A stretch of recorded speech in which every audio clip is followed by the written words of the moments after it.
कोरटकरच्या जामीन अर्जावर आजच सुनावणी होणार आहे आणि कोल्हापूर जिल्हा सत्र न्यायालयामध्ये आज ही सुनावणी होणार आहे। कोरटकरच्या वकिलांनी जामिनासाठी अर्ज दाखल केलेला आहे आणि कोरटकरला व्हीसीद्वारे आज हजर केलं जाण्याची शक्यता आहे।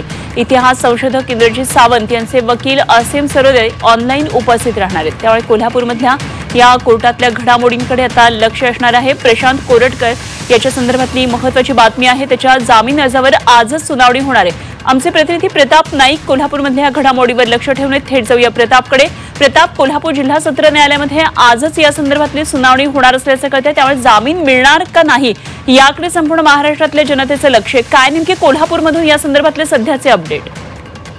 नक्कीच आपण पाहतो की प्रशांत कोरटकरचा जेलचा मुक्काम वाढतो की त्याला बेल मिळतो याची चर्चा सुरू झालेली आहे। एकूणच आपण पाहतो की 2:45 वाजता या संदर्भात सुनावणीला सुरुवात होईल।